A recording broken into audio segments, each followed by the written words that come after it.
All right. Good afternoon, everyone, and thank you all for joining us for today's A Month of Service presentation. My name is Nia Murray. I am the Programs Coordinator with Neighborhood Recovery Community Development Corporation, and we are one of the partners in the A Month of Service collaboration. We are here today to talk about wills and advanced legal planning and how to draft your own will and transfer on death deed. But also included in our partnership, we have the City of Houston's Department of Neighborhoods, and joining us representing them, we have Ms. Cecile Carlson. Also, on behalf of our presenting partner today with Lone Star Legal Aid, we have Ms. Jessie Campbell, who's going to be presenting all the information that you all need today about drafting your own wills and TODD, or transfer on death deed. But also included in our partnership, we have the Earl Carl Institute, Texas Legal Services Center, Houston Volunteer Lawyers, the Harris Central Appraisal District, and the Harris County Tax Assessor Collector's Office. And together we make up A Month of Service. And basically what A Month of Service is the collaboration of all 8 of our organizations. We come together on a monthly basis and offer a variety of different workshops, resources, and information to the community about asset protection, asset building, community empowerment, and the maintaining of generational wealth. We know that there are a lot of underserved communities that are out there that don't have access to a lot of information, a lot of accurate information. There's a lot of misinformation that's kind of out there that people kind of get a hold of, and a lot of stuff kind of floating around on social media that's not relative to the state of Texas. And we kind of want to dispel some of those myths and make sure that people actually have accurate information that can actually protect their generational wealth. So again, we several years ago, we started collaborating, coming together and offering these presentations. We were in person, but of course, due to COVID, we had to adjust and adapt to the virtual platform, which has actually allowed us the opportunity to reach people, well outside the city, the surrounding counties, and across the state of Texas as well. So do know that information that does get presented here today and for all of our workshops is relative to the entire state of Texas. It's not just for the city of Houston or for Harris County. So do know that wherever you're joining us from, that it is relative to your area, the laws as well. Also do note that the information that we do present here today is for educational purposes only. It is not to be considered any legal advice. However, we do encourage you to reach out to our legal service partners like Lone Star Legal Aid if you do find yourselves in need of any civil legal assistance to apply for their services. Do not automatically discount yourself and assume that you will not qualify. So we do encourage you to reach out. This is your opportunity to ask questions. We do have the legal expert that's going to be providing the information for you today that you can ask questions of. If you're joining us on Zoom, please feel free to type your question into the chat. Also note that we are recording the session as well as broadcasting live on our social media platforms, on YouTube, and sharing on Instagram and on Facebook. So please, as you're asking your questions, we do ask that you try to keep your questions to be as general as you can so that your personal detail information isn't getting out there, and we can try to protect your privacy as best as we can. So do keep that in mind. If you are joining us on social media, please feel free to type your question into the chat. I will be monitoring, in the comment section, I will be monitoring the social media so that I can translate or have your question addressed to Ms. Campbell at the end of the presentation. Or again, if you're joining us on Zoom, please feel free to either type your question in the chat, or you can raise your hand or unmute yourself at the end of the presentation, and we will answer your question from there as well. So with that being said, we're going to go ahead and get started because there's a lot of information to cover today. We're going to go ahead and get started. So Cecile, why don't we have you introduce yourself?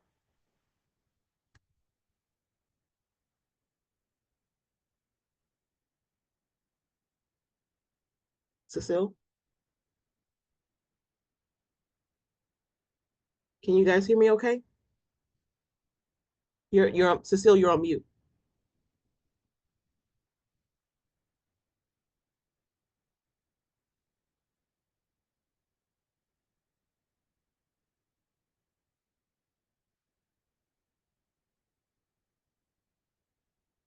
How about you, Jesse? Can you unmute yourself?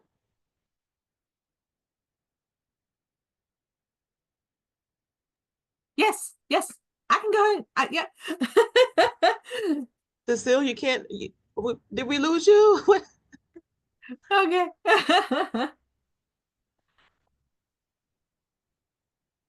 All right. Okay, so we'll have Cecile put her information into the chat, and hopefully at the end or sometime we can have her come in and introduce herself and tell us about the Department of Neighborhoods and what they've got coming up. So is Okay. that okay, Cecile? You want to wave yes, no, or okay? All Can you right. guys hear me now? Yes. Oh Oh, yes. I'm so Okay, sorry. got My it. screen froze. So sorry, my screen froze.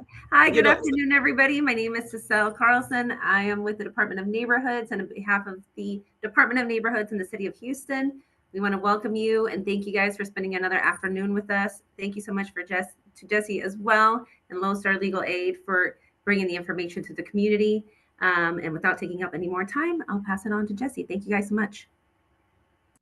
All right. Thank you, everyone. My name is Jessie Campbell. I am a supervising attorney with Lone Star Legal Aid, and I work out of our pro bono office, which works with members of the private bar who volunteer their time to provide free legal services to our qualified applicants.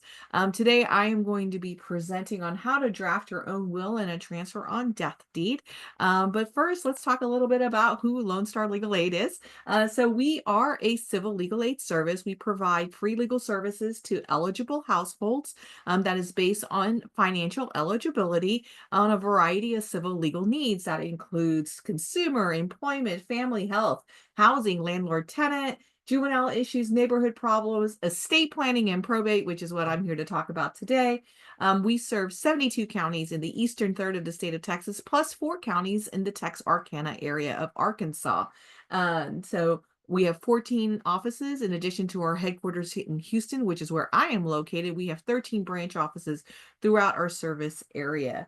And typically what I say is that if you may or may not qualify for services, but if you believe you are and you need legal assistance, feel free to apply for services and of course share information with those who may need some assistance.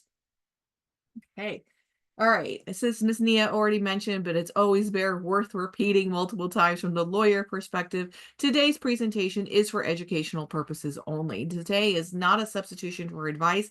I'm here to provide you as much information as I can about how to draft your own documents so that way you are informed, so that way you know what your next best step should be as you think about whether or not you need to seek an assistance of an attorney to help you draft your documents, to help review whatever you do, and things along that line. So there's no substitution for advice today. Also be aware, I cannot advise you today. I am restricted in that I can only serve individuals who are eligible for services. So if you do ask me a question that rises up to the level of advice as opposed to information, I cannot answer those questions. And I'm just telling you that right up front. Don't think I'm being mean when I'm like, sorry, I can't answer that question. I am restricted from that. If you do need individual assistance, please feel free to give us a call or apply online, and then I will be able to help you further at that point in time.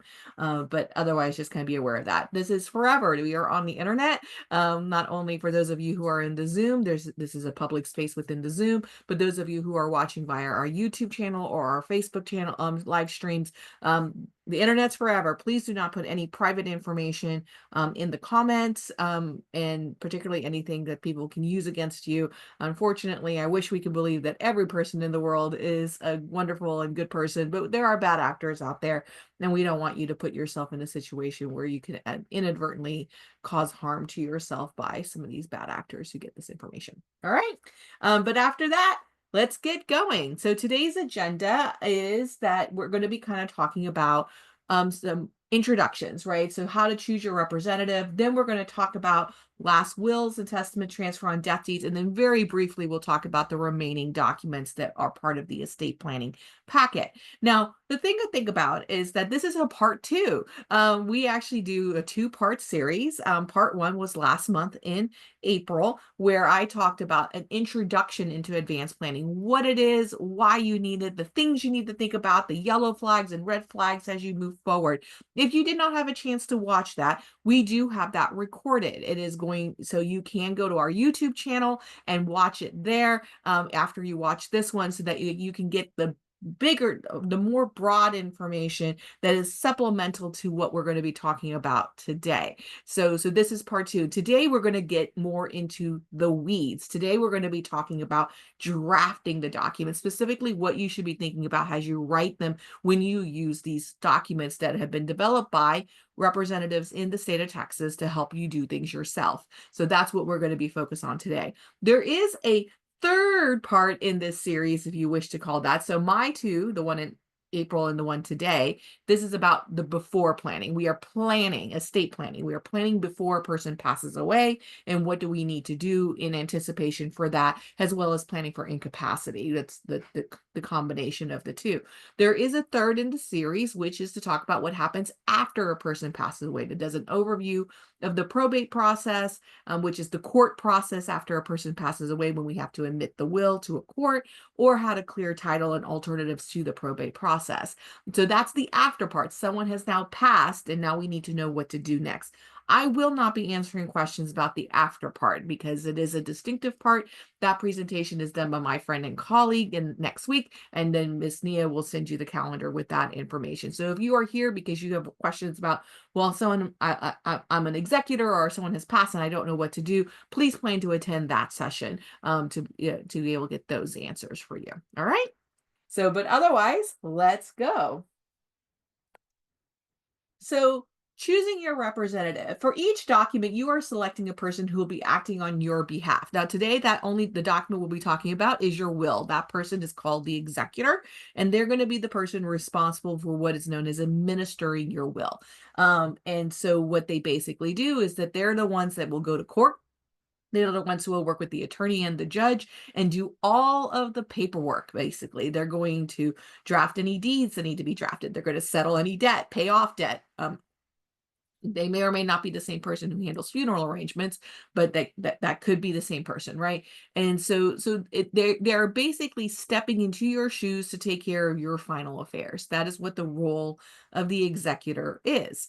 And that's varied. What specifically they will have to do will depend on what's in your estate. The estate is the property and the debt that exists at the time of the passing.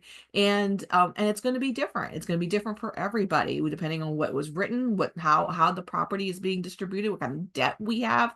And so it can be ranging. And so one of the first takeaways that I always want to make sure people know when they're in one of my presentations is that please inform your executor that they have to do something. When a person passes away, the executor needs to go talk to an attorney. That's the do something. Go talk to an attorney. Bring the will so that way an attorney can review the estate, review the will, see what needs to be done, and then make the appropriate advice on what the next steps would be.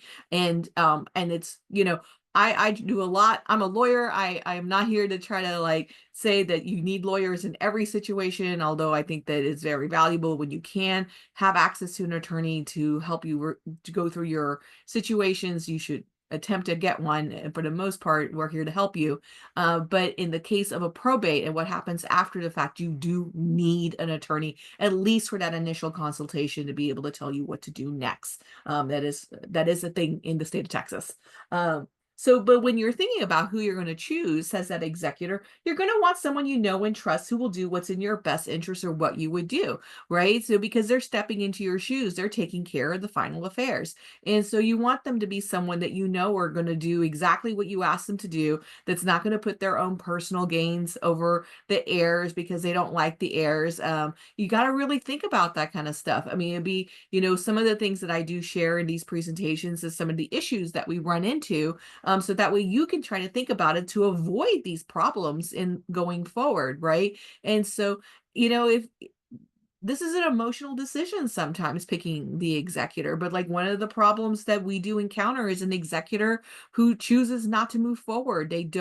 They're not the primary beneficiary of the estate. They're estranged from the heir. There's a conflict between them and the heir, and they don't care about the heir. And so then they don't move forward. And now the heir is in limbo and they're not able to get the property, and they don't have a copy of the original will. They're not able to move forward. And now they're kind of stuck, and they're paying paying for property taxes that they may not have to be paying. They can't own the car that they need to get access to. And so you want to be sure that it's someone that you trust. And so a lot of people will want to choose what are quote unquote natural choices, like their children and things. But I'm going to let you know, we had a situation where the person who passed was estranged from their child, and the grandchild was the heir, and there was a reconciliation prior to passing, and so that child was named the executor, but the estrangement still continued between the child and their child, the grandchild.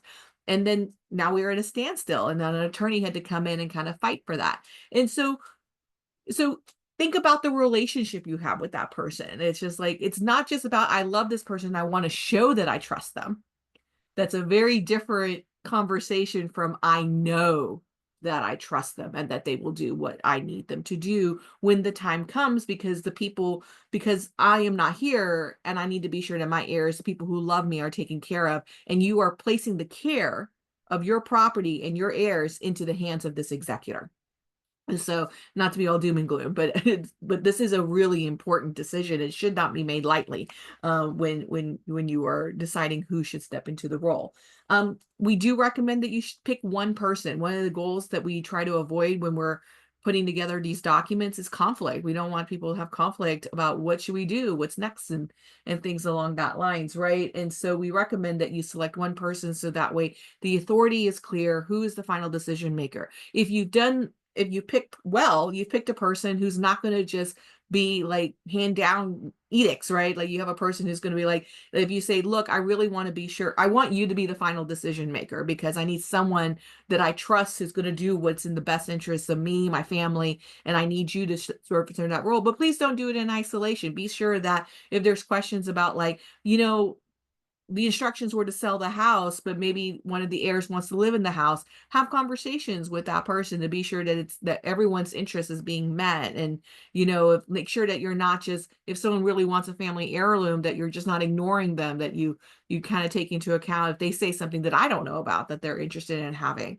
so you want to be sure that you have those types of discussions and conversations with your executor, right? So you're going to empower the one person to make the final decision, because someone needs to make a final decision, but then you're going to give them those conversations, so that way when they do have to make those decisions without your instructions, they know exactly what you would want them to do if you were there. And then, of course, you're going to want to have an alternate. I mean, there are times where sometimes the person that's named is unable to serve for various reasons. And so you want to pick a second person who can step into the role, meeting the same criteria, same level of trust, same level of, instructions and expectations, and have those conversations with them. So that way, in the event the first choice executor is unable to serve, you have someone ready to step into that role to solve against some of these potential problems down the line. All right, so now let's talk about the last will and testament. All right, so what does a will cover? Again, we go in a lot more detail in the other presentation. But to those of you who did watch that, there's going to be some duplication here. But it's important that you understand this before you could even start writing a document, right? So I want to go over this a little bit. It just won't be as detailed as in part one. So again, a plug to go watch part one. But a will covers, it's better to kind of talk about this in the negative first, right? Like, what does it not cover first? So a will does not cover non-probate assets. So remember what I said at the very beginning about the role of the executor. They are the ones who handle the probate process. The probate process is the court process of administering the will and handling the estate. So what that means is that there are some assets that are owned. There are folks in Austin as well as in DC, but our folks in Austin mostly have said, hey, this property is owned in such a way, the way that it's titled, the way that we own it, is owned in a way that it doesn't have to go through the probate process if there's documents in place that allows it to avoid the probate process, making them a non-probate asset. And so the majority for most people are financial accounts. So the first three here are financial. Retirement accounts. We're talking about your IRAs, your 401ks, 403bs, whatever those types of financial institution accounts you have. Those are going to be retirement accounts. We'll also have life insurance proceeds. Those are going to be a non-probate asset. And then the third type of financial account is a payable on death account. These are going to be for like your checking accounts, your savings accounts at your regular bank or credit union, where you're going to go and have a payable on death account. For all three of these types of financial accounts, you're going to designate a beneficiary. So you're going to go to the financial institution and you're going to complete a form there that says, how would you like that property to be dispersed upon the passing? And then when the time comes, the heirs will submit a death certificate and whatever documentation that financial institution requires, and that will get submitted to that financial institution, and then they will disperse the property according to the designations of the beneficiary. So it's 100% to spouse, unless spouse passes away, then 50% to the two children. That's what will get. That's what will happen. That's what the check will be written, right? So if it's according to their policies of how they disperse the funds. And so one of the things that I always try to make sure I do is to try to give you some tips that, while I do not think that the probate process in the state of Texas is very difficult when you have a well-drafted, properly executed will, and that, again, we're going to talk about how you do that today. If you don't have to go to probate, why go to probate, right? So why have that expense if you don't need that expense? But it is not a difficult process. Please do not be scared of the probate process. Again, we're going to make sure that if you do have to go through a probate process, that this is how we minimize the expense and the difficulties of it, which is a well-drafted, properly executed will. But these will allow you to avoid the probate process for these assets, is these retirement accounts, life insurance proceeds, and payable on death accounts. The fourth type of a non-probate asset is known as a joint tenancy with a right of survivorship. The way that we own property in the state of Texas with other people is that the person you own it with does not automatically get the property. This is a misconception that some people have about property. It's like, well, I own my house with my spouse, so when I die, my spouse will get the property if they're still living. Maybe.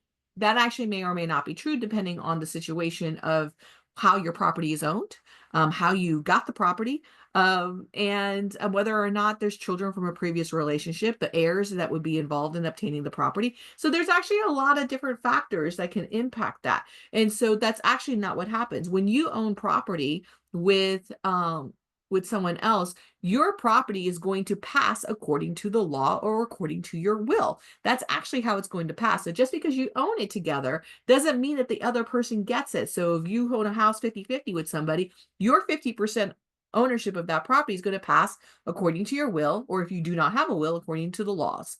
And that may or may not be the person you own the property with. So it's a misconception. A non-probate asset is a joint tenancy with a right of survivorship, which is to make it where that it does not matter what the will says or what the law says, that you now own the property. You have made the property into a joint tenancy with a right of survivorship, where whoever survives in the relationship, in the ownership of that property, is the one who now owns the property afterwards. This is not the default in Texas. This is not what happens naturally. This is not what, you have to affirmatively, which means you must make the property into a joint tenancy with a right of survivorship. You must choose to do that.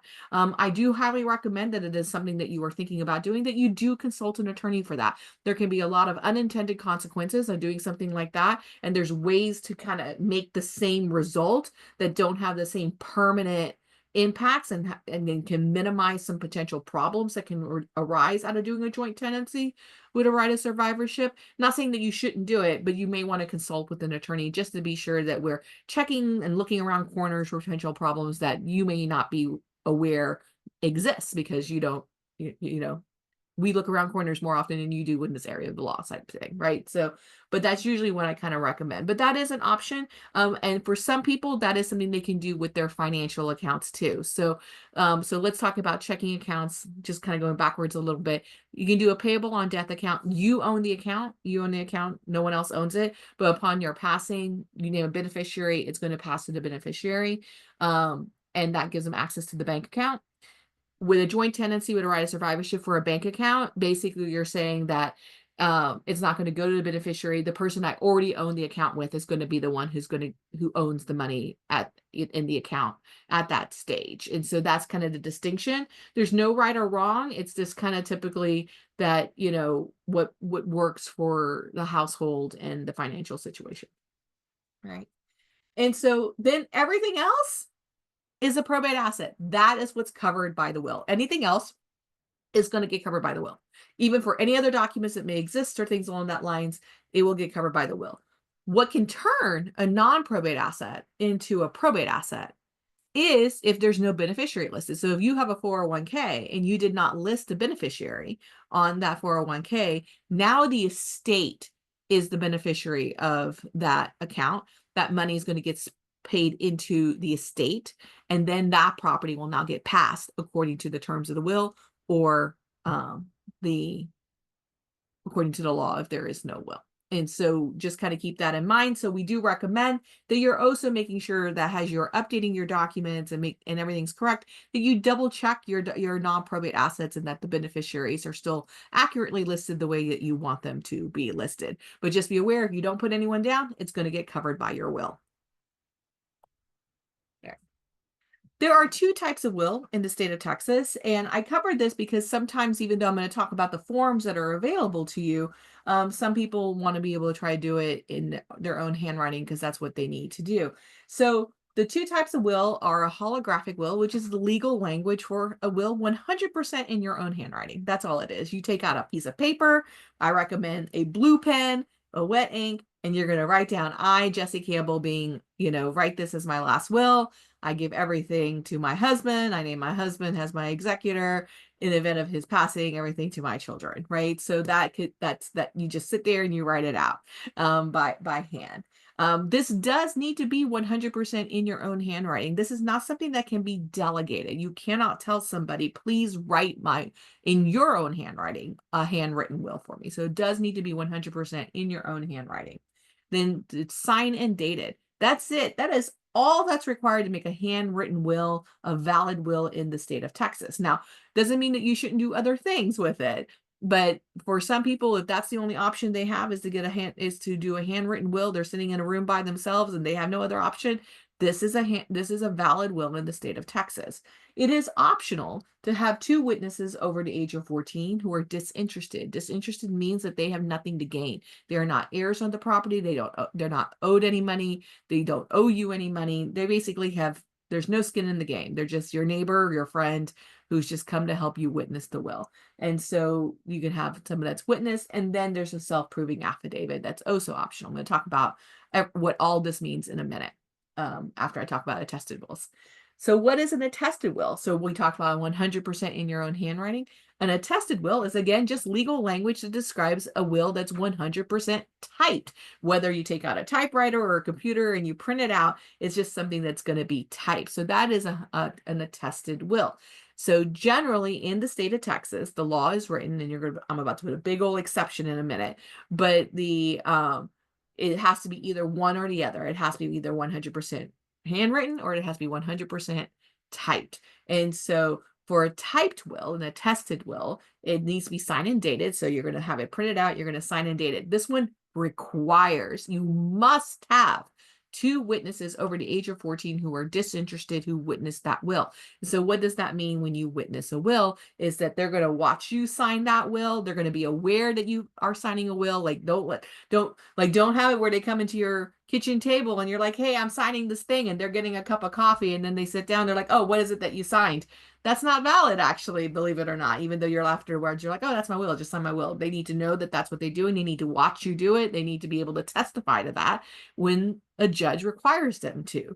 And so that is what's required. So if you are sitting at home and you've done a type will and you bring your neighbors over and they have witnessed the will, and when you sign that will. And that will be a witness. So, and you can do the same thing with handwritten will. They can watch you sign the will and see that it's in your handwritten will, right? Now, what happens when you have witness wills? Okay, so let's kind of go through the probate process real quickly, just so that you understand what's happening here. With a handwritten will, you're going to go to the judge and you're going to say, Your Honor, here's a handwritten will. Judge is going to say, okay, thank you so much. I see this is a valid will. We need 2 witnesses to come and testify to the handwriting, 2 disinterested witnesses to say, hey, I know this handwriting. I have nothing to gain from this will. I have no skin in the game, but I've seen that handwriting. That can be hard to find, believe it or not, in this day and age. How many people know your handwriting? So that can be a barrier. And so by adding the witnesses to the handwritten will, as well as the required witnesses for a typed will, now you're going to go to the judge and be like, here, Your Honor, here is a witness will. Either way, handwritten or typed, here is a witness will. Judge is going to say, okay, thank you so much. I need 1 of those people to come into court to testify that they did see that it was your will. They did see that you signed it, that you testified to them, that it was their will. And I need 1 of these people to show up and tell me so. Again, sometimes that can be hard to find. Witnesses move, they pass away, they become unavailable for whatever different reasons, right? And so we have 2 so that we hope we find 1, but sometimes it's hard to find the 2. I've had wills that have been executed decades ago, and the witnesses are just unavailable. And and so what do you do in that situation? The highly recommended situation is, if you can, you're going to want to use what is known as a self-proving affidavit or a self-proved will, depending on how that will is written. You're going to see in a minute how the pro se forms are written. That's a self-proved will, but you're going to do something where it's self-proving, where you're going to sit down, you're going to sign and date your will. Your witnesses are going to sign and date your will. And then they're going to be doing it in front of a notary. So the notary is going to be watching everyone sign and date wills and realize that everyone's signing a date will. And they're going to notarize it and notarize the will. And that with what is with language of a self-proving affidavit, of an affidavit. And then that is going to be what is the admitted into court. And then the judge is going to say, you're going to go like, here, judge, here's a self-proved witness will. And the judge is going to say, great, thank you so much. We're not going to admit this will. No witness is required. Notary not required. So if you have the ability to do a self-proved will, then you should do so. I will say this at the beginning right now, because we are talking about how to do these documents for yourself. Not every notary will notarize a will. So just because you're not going to be able to go down to the UPS store, they're not going to do it. There's formal requirements to doing a will notarization, and so some notaries just don't feel comfortable doing that, so they won't do that. As part of the Amos partnership, we actually do have options available to you for notaries to help you do if you do write your own wills, and Miss Nia will send you all that information as well as part of her email if you do need that assistance. But just kind of be aware of that. All right, well, let's get into the nitty gritty of actually writing this while you're here, right? So first up, we are going to be talking about pro se forms. So what is pro se? That means you're representing yourself. A lawyer is not writing this for you. You're doing it yourself. And so that's what this are. The Texas Supreme Court, that's our Supreme Court here in Austin, has drafted these simple forms. And I need to say that they are simple forms in 4 different kind of categories. A person who is single, widow, divorced, who has children, a married person who has children, person who is single, widow, divorced, who does not have children, and married persons who do not have children. So there's 4 different forms. To the best that I pulled out the overlapping pieces. But just know that depending on the form that you have, the section I may or may not talk about may or may not apply to you. Okay. And the forms are available at that website, but again, Miss Nia will send you the link as well. All right, so can I use this form? I always say buyer beware, right? Just because a form is available, just because you can do something by yourself and there's a document that lets you do it by yourself, doesn't mean it's the right document, and so you want to be sure that you can use that. And so these are simple forms. They may do exactly what you need. They may not, though. So you want to be sure that you're not drafting something that creates more problems down the line, right? The whole point of doing these documents in preparation is to avoid problems. And so you got to think about some potential red and yellow flags about whether or not this is the right path forward for you. What are your family dynamics and your family members? You got to think about that. Who's really going to be able to step in, do what they need to do, the type of property that it's owned. You need to be looking at the type of property you have. Is there things around that we need to be thinking about? Who's inheriting? Do they have special needs that need to be taken into consideration? These documents are not necessarily going to be able to handle those situations. As you have a person living with a disability who's receiving government benefits based on income, an inheritance can impact that benefit, and we would want to be aware of that. Is there a person under a guardianship, so an adult living with a disability who's under a guardianship? There may be some special considerations we need to be thinking about that. A minor under the age of 18, these forms do include what transfer of property to minors, but it doesn't mean that what they have in there is actually what's going to work best for your family and the minor in question. And so it's kind of looking at that. Debt owed. What is the debt that we had? Do we need to be thinking about, you know, secured debt? Is there a mortgage, a reverse mortgage, a car loan? What I don't have in here is there's a possibility that the Medicaid, that we're going to end up under Medicaid, where the Medicaid recovery program becomes something to be taken into consideration. That should be part of our planning. If we think that that's going to be something that's going to come into play as we age, some of us are going to end up using Medicaid for our long-term health care, and we need to be thinking about the possibility of a MERP claim, that Medicaid estate recovery claim that could be happening. So we got to think about those types of things. And then if there's special instructions, are there special instructions? And, because as you see, as we go through these documents, you're not going to be able to put a special instruction in there. So what's an example of a special instruction? Say that you live in a house and you want the house to be divided equally among your 3 children, but one of your children just replaced the roof. They just took $20,000 out of their own personal funding to be able to help replace the roof, and you want that $20,000 to be reimbursed before the money is split among the children. Well, you're not going to be able to put that in this document necessarily. Maybe, depending on how you do it, maybe you have $20,000 in a bank account that you're going to just be like, okay, $20,000 to reimburse, and then sell the house and split it equally. But what if you don't? What if the asset is the house? That's the inheritance. Well, a special instruction would be, I want the house proceeds to be split equally, but I want the first $20,000 to go to child who, to Susie, who paid for my roof.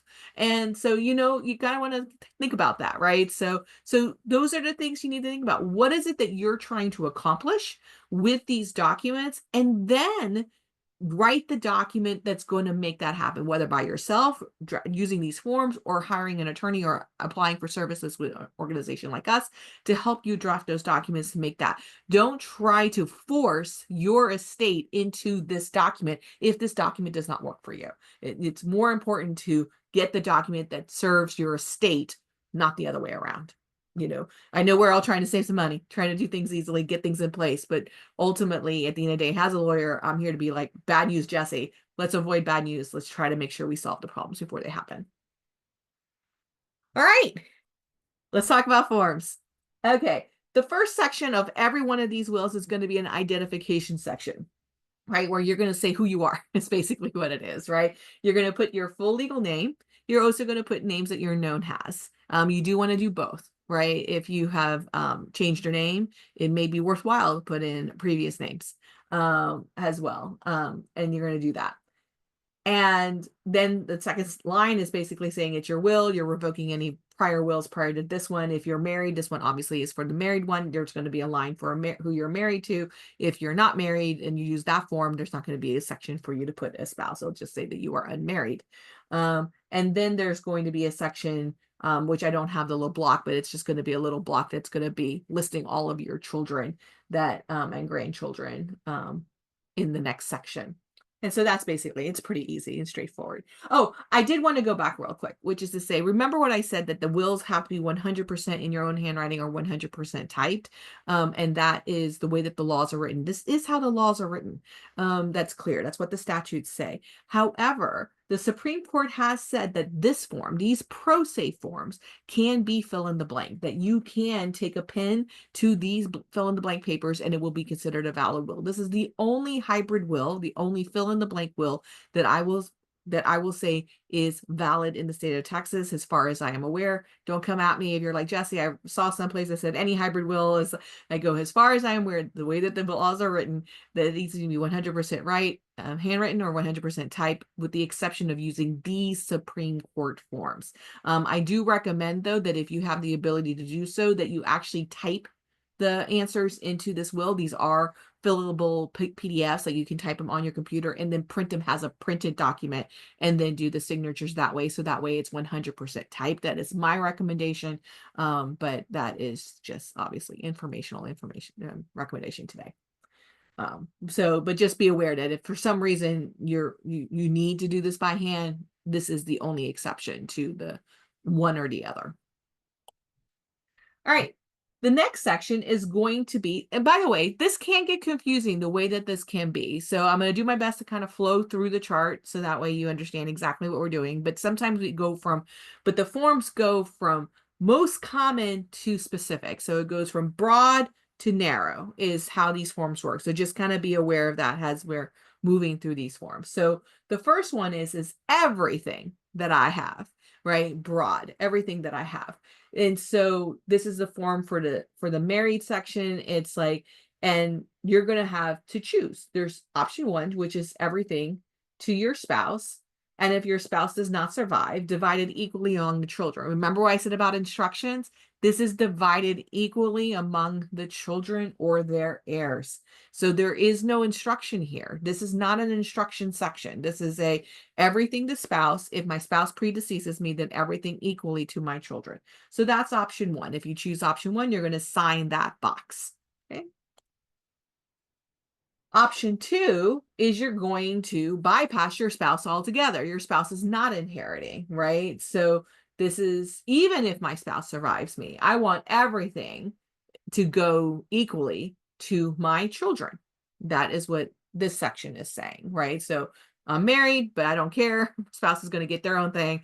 My children are going to inherit everything, and it's going to be divided equally. Now, the thing about this is what it's saying is that it's going to get divided. So say you had 3 children and sadly one of your children has predeceased you, but they have children, then that property is still going to be divided equally into thirds, where 1/3 goes to child 1, 1/3 goes to child 2, and then the 1/3 goes to the deceased child's children. So 1/3, if they have 2 children, 1/3 will be split among their 2 children, each receiving 1/6. They've received their parent's share of the property. So that's how this document is written for how the property is going to get passed. If that's not what you want, then you would need to do something different, right? So, and if you wanted to choose this option, this is the one that you would sign on that document. And by the way, if I go too quickly, please put a question in chat for those of you who are in the Zoom, and I can always go back and repeat. And so now we have the single one. So what happens when you're not married, right? So the single one is you're just going to list who's going to get the property. So again, we're still at the broad. We're still at the everything category right now. So this is everything I own except for something specific. And so when you're single, instead of having it go to your spouse or your children, this is everyone that I wanted to go to. So you're going to list it. It's going to be your cousin. It's going to be your sister, whoever it is, right? You're just going to list that. And if you have 4 people there, they're each going to get 1/4. It's going to be divided equally. So there, again, no instructions here. If you put 3 people, they're each getting 1/3. You put 1 person, they're getting 100%. So that is how that one works for the single folks or unmarried folks. Okay. Oop, I think I just went backwards. Sorry. All right. Now we're in the narrow part. We started at the broad, everything. Now we're in the narrow, the specific. Section 3 is the specific gifts. So this is where you're going to take out the individual items, right? And so the first one, and it's going to kind of go down, right, is your house. So if you want everything but your house to go to, and you can skip this section, by the way, because if you don't have that, if you want everything to be split equally and everything of your spouse, you're going to skip the specific section, right? But so everything is now going to whoever you named, right, at the top. But you're like, except the house. I want everything to go to Susie, but I want my house to go to Bob. Now you're going to write down here, Bob, right? So that's where you're going to have, and if it's like everything to Susie, but the house, and the house is going to go to Bob and Jane, then you're going to put Bob and Jane are going to inherit the house at 50% each equally, right? So that's how this section works. This very first section that's specifically about the house. It does say here that it's subject to mortgages and lien. All heirs inherit property subject to the debt. And so just kind of be aware of that. right? Now, we're going to talk about a transfer on death deed after the will. Just be aware, a transfer on death deed takes priority over a will. So if a TOD has been recorded, transfer on death deed, then that property will pass according to the TOD, not the will. So if you have in this will, Susie gets everything but the house is going to go to Bob, but then you have a transfer on death deed that gives the house to Susie. Susie's getting the house, even though there's a will that says the house goes to Bob. So we'll repeat this when we talk about the TOD in a little bit, but that's going to be the section on the house. Now we're talking about specific items, again, those narrow individual things for personal and household items. And this one you're going to name all this is all your household items, right? So you have your section where you're just like, okay, everything to my spouse and my children or to these people, but this is the section that I want to go to in, this is where I want all my personal, this is your clothes, your furniture, your car, right? This is your personal property. Then you're going to list everyone that's going to be split between that, right? So this is the, for your personal property. Okay. If there's any questions about who gets what, the executor is going to serve in the final decision maker in that role, right? So both people really want grandma's favorite coffee mug. Well, executor is going to get to decide who gets grandma's favorite coffee mug. If they cannot mediate that themselves, executor is going to be the final decision maker on this. Okay. Now, how does this relate between the everything and things? You're like, wait a minute, Jessie, that doesn't make any sense to me. What you just said house and then all of my personal property that includes everything but the house, right? Yes. So it's possible that you may not even complete section 2 because section 2 is everything, right? So if you want everything to get to one person or two people, whatever it is, you complete section 2, you don't have a specific gift, then you're gonna ignore section 3 completely. Right. But it also could be that you want to split it where everything you own is your house and your personal property. And that's right. That's what most people have. And so you give your house to Bob and then you give your personal property to Susie. Well, you might not complete section 2 because that incorporates everything. Right. So you got to think your way through this and how you want it to be sure it gets passed. Then the final part of the section 3 on specific gifts is the individual items. So section 2, the one before, right, the one we just did, where it's like, these are the people who are going to split the personal property equally. Grandma's favorite mug, two people want it, executor's going to decide who gets it. Well, this is the section where you say grandma's mug is going to go to Bob, right? So that's where you're going to be like, I know there's going to be a fight over this. I want Bob to get my favorite coffee mug. And so that's what these sections are. So again, we're just getting more narrow. We started with the everything, everyone's getting something. Then we went to specific, but we went to specific for house and all personal property. And now we're getting into individual items, grandma's mug, diamond ring, my favorite sweater, right? Like that's the car, right? This is now what we're talking about here, these specific items. You're going to want to be sure you list the items in detail. So that way it's no confusion of what property it is that's being handed over. And then you're going to name the person that's getting the property. If there are people with similar names in my household, every man, I kid you not, 75% of the men in my family are named James and John. And so like, you want to be sure we know which James and John you're talking about, right? So it's, so it's like, we mean James the husband, not James the brother or something like that, right? So sometimes you may need to add a little bit more information in there if there is some similar family names that happen a couple of times. If there's any problems on descriptions and what things look like, again, executor is going to serve as the final decision maker on what happens there. That's it on the property. You see how simple that is, right? Like these are actually pretty simple, but even within those 3 sections, I already kind of identified some potential issues and concerns. So remember, as you're just writing it, you just got to go from biggest to narrow and just know that that's what you're going to do. And sometimes, depending on how your brain works, it may work to work backwards, right? To write down your specific items first and then go up to the section before and be like, okay, now do I want the house and all the personal property to be separated out? Okay, no, I'm going to cross that out or I'm going to pull that in. And it's like, well, is that everything? Now, do I need to cover the second section. Now, that being said, though, I do always recommend that no matter what I just said, you do complete the second section, because there is what is known as the residual estate, things that you don't think about, things that just show up. So remember when I talk about those non-probate assets, what happens to that? That might show up in the residuary, right? Because those are not, like, that could be where you would need to have something identified of who's going to get that property. All right.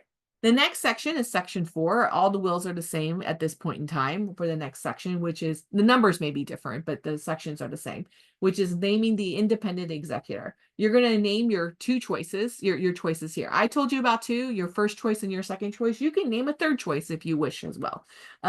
And this is basically saying who the executor is going to be. They must be 18 years old, and the court must be able to approve them to serve. And so there are some rules about who's allowed to serve. If you have questions about that, you may want to consider consulting an attorney, but for the most part, it needs to be somebody who is bondable and trustworthy. There's some rules about felons that, so if there's a person who has a felony conviction, and they may still be able to serve as the executor, but you may want to talk to an attorney, because there are specific rules around about whether or not a person with a felony conviction is allowed to serve as an executor. That's just an example, right? But for the most part, most people are able to serve as an executor.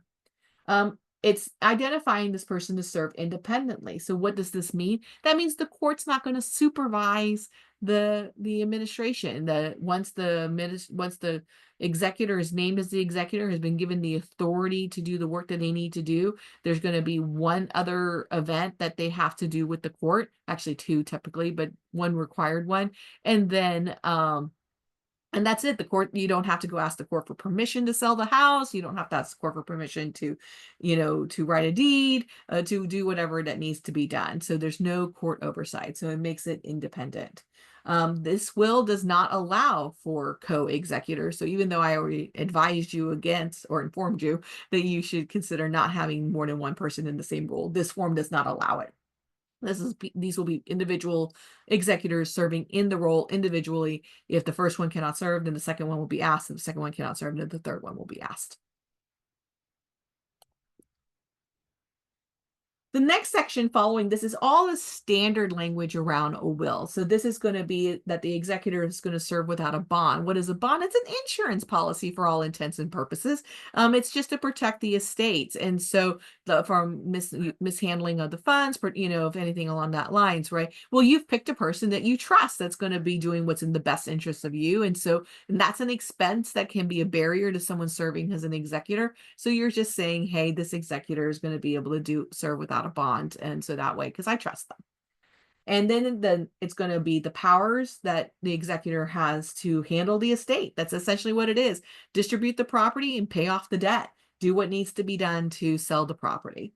And then the next one again is talking about the independent executor, where the court is not going to be taking any actions except those required by the law, which is the probating and recording of the will, providing notice to beneficiaries, and the required inventory and appraisement and lists of claims. Again, an attorney is required to do a probate process, so an attorney will help the executor do these required probate proceedings.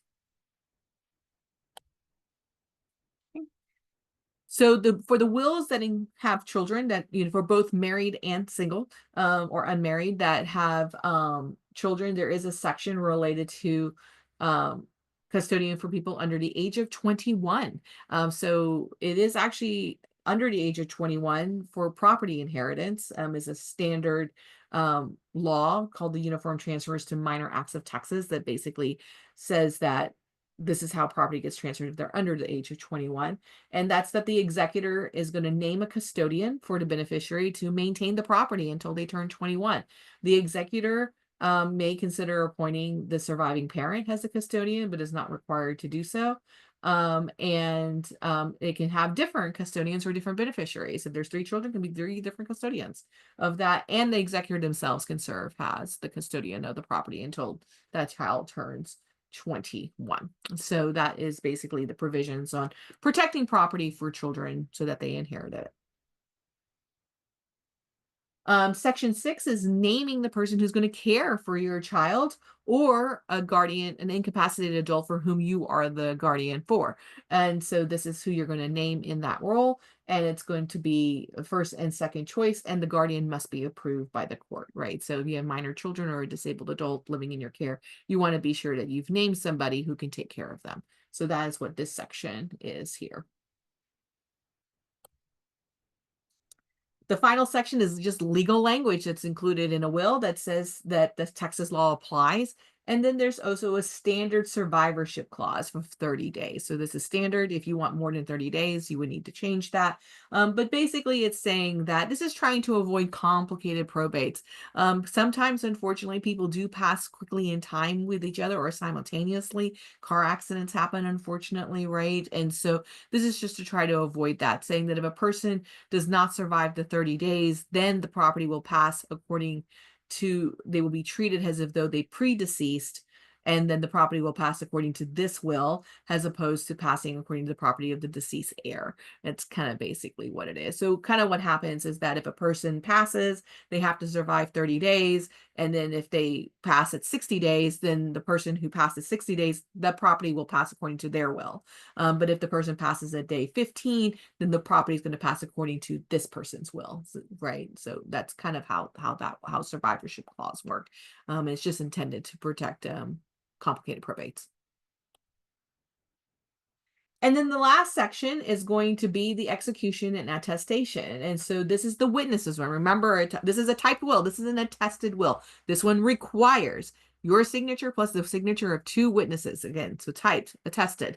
So that is going to be where you're going to print the names here, right? So this first section is printing the names. This is not signing, right? So printing names here are the testator, first and second witness. Again, remember, disinterested, have no reason to gain anything or, appeal for anything under the will. And then this is going to be the actual attestation. This is going to be in the presence of the notary. No one's signing anything without the notary being present. You can complete everything else prior to showing up the notary. I mean, don't sit there at the store doing, filling it out. Fill everything else out. But this part, you must be in front of a notary. So this is you as the testator, the person signing the will, is going to swear to the notary that this is your will, that you're signing it of your own free will, that you're doing this in the presence of the 2 witnesses who are there with you. They're right, remember, because witnesses have to watch this happen.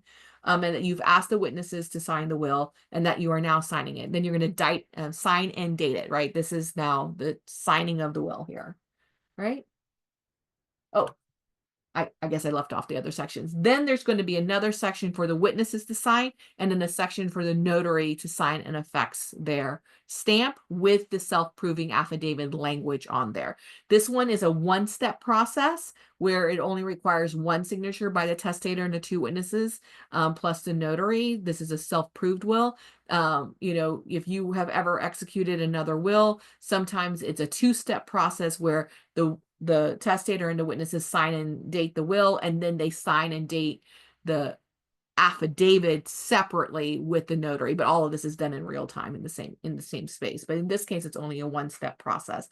I bring that up because sometimes people get confused, like, oh no, Jesse, I went to another will where I witnessed and I had to sign it twice. This one is a 1-step process. The law does allow a 1-step process, and that's how this one is set up. And that's it. And again, reminder, not all notaries will execute a will. You can work with us in the Houston area anyways for Amos for help with notaries if you need that. All right, that's it. That's how you write a will using these forms. Remember, as you're going through this, keep this in mind. You saw how simple that was. Super simple. That may serve your needs. It may not. If you're not sure, please seek out counsel. Don't try to pigeonhole your estate into a document if that document's not going to work for you. And if it's not going to work for you, then consider looking for counsel, or drafting your own will separately, using it as a model. But just kind of keep that in mind. But for a lot of people, it does serve their purposes. So, hopefully this helps and you'll be able to do that. So now you've got this will. What do you do with it? You're going to staple the will, like right after you execute it, you're going to staple it, and then you are never going to unstaple it ever again. Taking apart a will can be indication of destruction of the will, and that when you destroy a will, which includes just simply removing the staples sometimes, can be considered voiding the will, and the will is no longer valid. So once you staple it, you're not going to want to do anything else. If you need to make photocopies, don't unstaple it. The recommendation would be make a photocopy of the will before you staple it, and then afterwards just make copies of the copies. Copies are not valid in the state of Texas. There is, not saying that we haven't had situations where we need to admit copies of the will, but technically they're not valid. It's much more complicated. So what you want to be sure is you want to keep your original signed will in a safe space, right? Because what you want to admit to the court is the original will, because it removes all these problems with trying to admit a copy of the will. You're going to let your executor know where that will is so that way it can get it. So where should you put it? Is it your safety deposit box? Maybe, maybe not. Some things you need to know about safety deposit box. You can only access a safety deposit box if you are, 1, an account holder on the account, and 2, have a key. It's not enough to just be an account holder. You must also have a key in order to be able to access the safety deposit box. Otherwise, it does require a court order for the court to order the bank to open the safety deposit box, and it can only be open for the executor for the sole purpose of removing the will. So it has to be the executor at that point going in and doing that. So don't put it in the safety deposit box if they're not going to be able to get access to, or just be aware they're going to have to go to court and get a court order in order to be able to do that. That doesn't mean you can't put it in there. A lot of people do. So you can put it in your safety deposit box. You can also, if you wish, file it with the county clerk where you reside for safekeeping. That is also an option. There is an expense associated with that.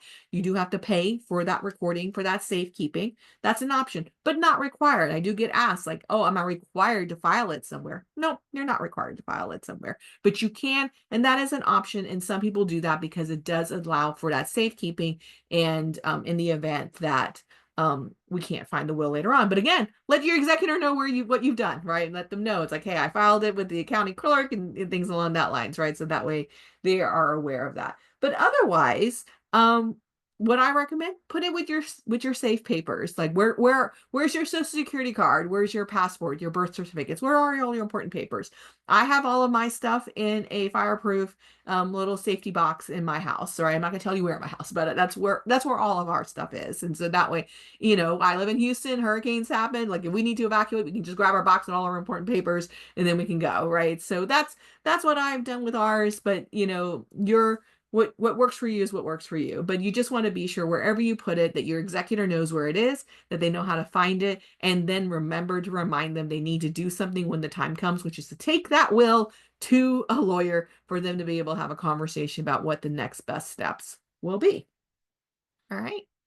That's it on the will. We are now about to transition to transfer on death deeds. I typically wait till the end to ask questions, but because of the nature of this presentation, I'll pause for a couple of seconds to see if anyone has any questions about the wills before we move to the transfer on death deed, because it is a different way of thinking about the documents at this point.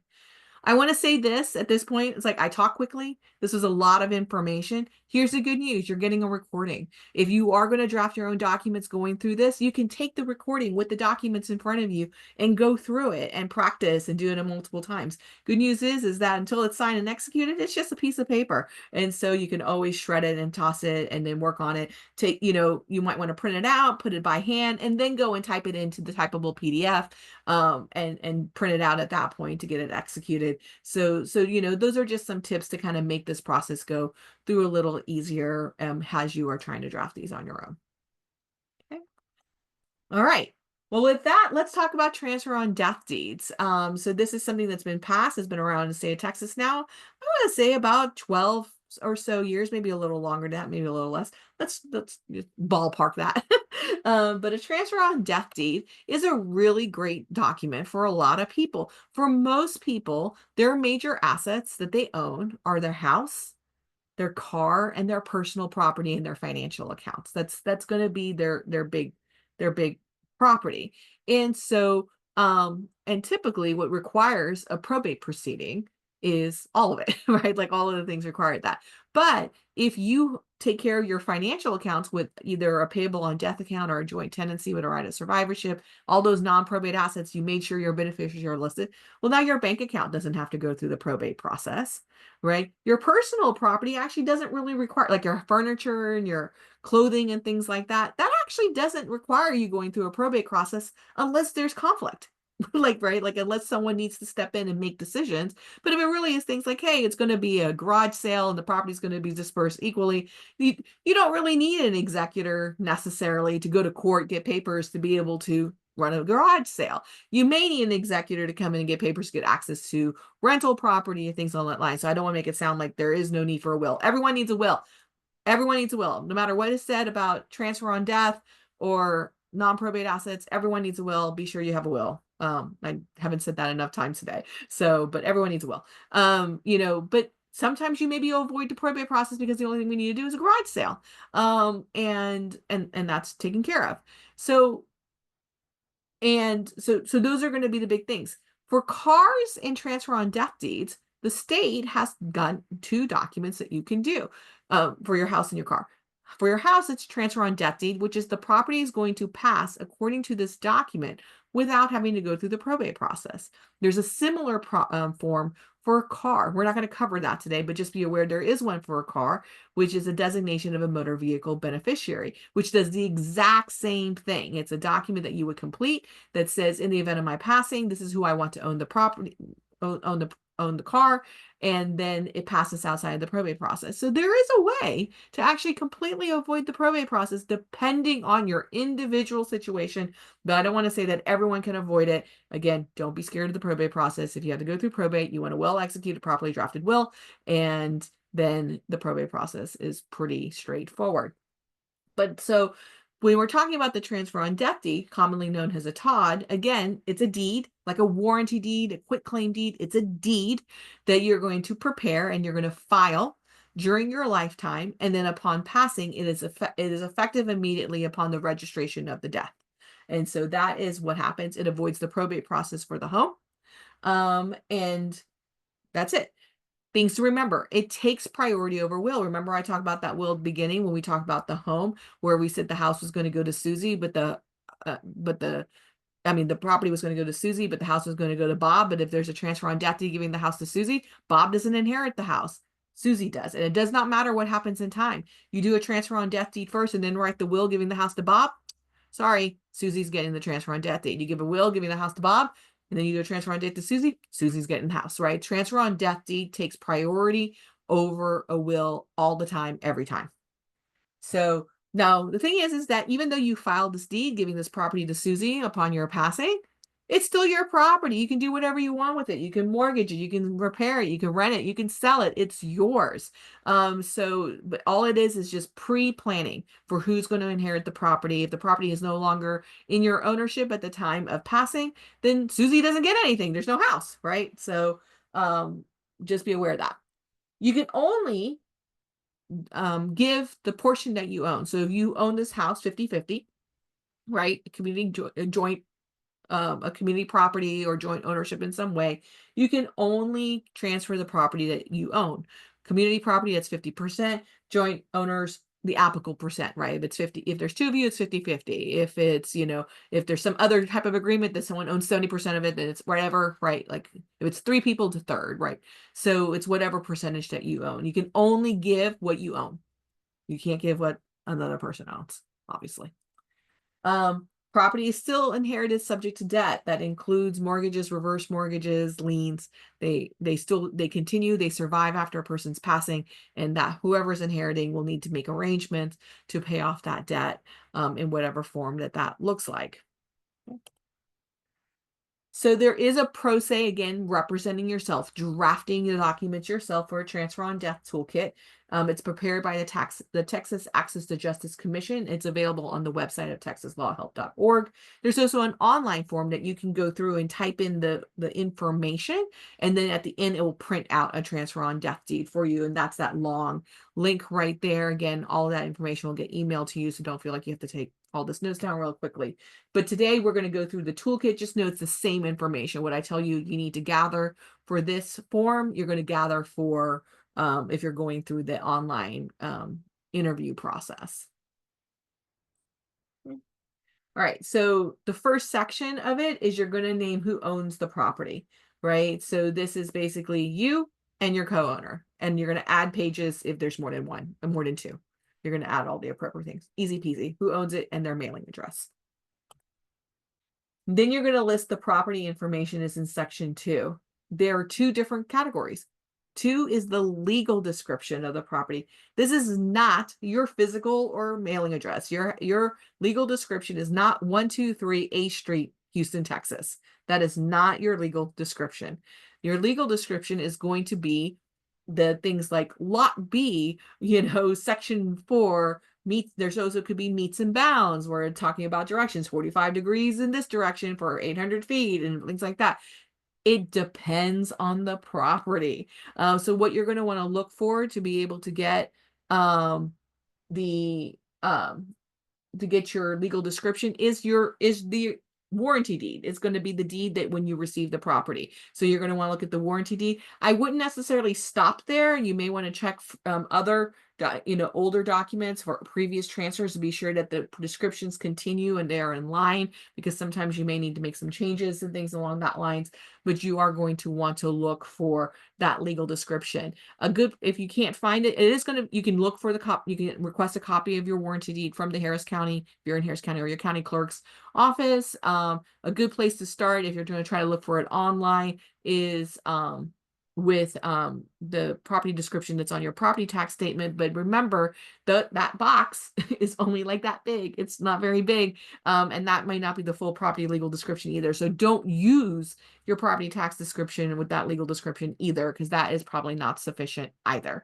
So so be sure that that's what you lose. And then number 3, that's your 123 A Street, Houston, Texas address. That is the address of the property, if there actually is one. It could be possible that there isn't a physical address. So that's going to be how you identify the property. All right. So now we're going to kind of get into what can be a weirdly complicated process. And I'm sorry, I every time I do this, I try to think of different ways to describe this to be sure that everyone understands what the requirements are. There's going to be an initial 3 sections, an initial A, B, and C, right? So there's the first level of A, B, and C. You are picking one of the first A, B, or C. So if you pick A right now, you're not going to pick a B and a C later.